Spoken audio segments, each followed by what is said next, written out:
Most people add a drop shadow, move the slider a little and call it done. But drop shadow in Photopea can do a lot more than that. Let me show you. Here is my visual. I want to add a shadow to this word right here. So basically, to add a shadow, just double click on the text layer, open the layer style menu, go to this one, the one before last, drop shadow.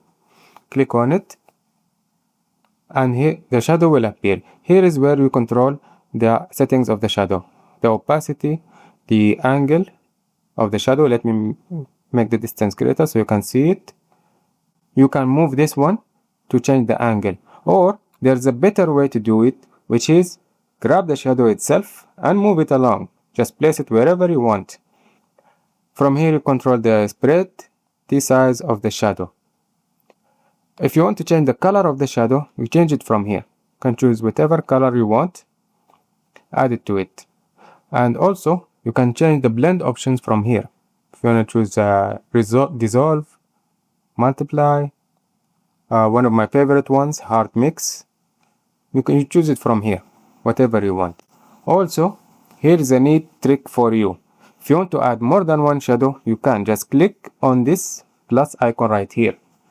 You'll have another shadow and you can move them both along. See here, they move together. If you want to treat each one on its own, just uncheck this one here, use global angle. And if you want to move each shadow on its own, just click on it, just the same way you do with the layers. Click on this one to move this shadow, click on this one to move this shadow.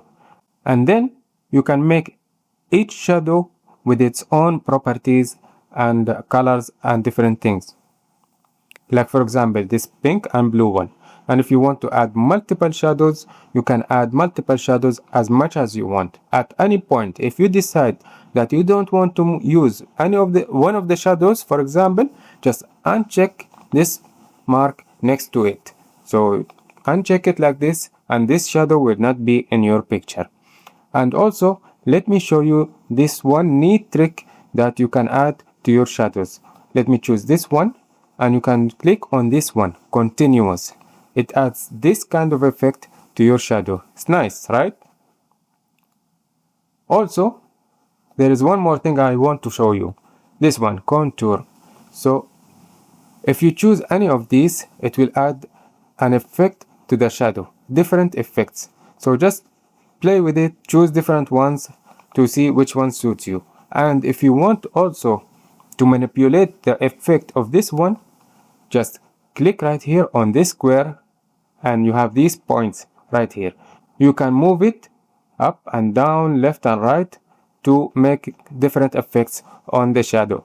So there is a lot of things that you can add using drop shadows. And I pretty much covered most of it, and if not all of it. By the way, if you want to take your Photopea skills further, I put together a free guide. It's packed with tips, shortcuts, and highly recommended sites, and most of them are completely free. I also included direct links to every site in the guide so you can check them out easily. Just click the link in the description to grab the free guide. And thank you for watching. Have a good day.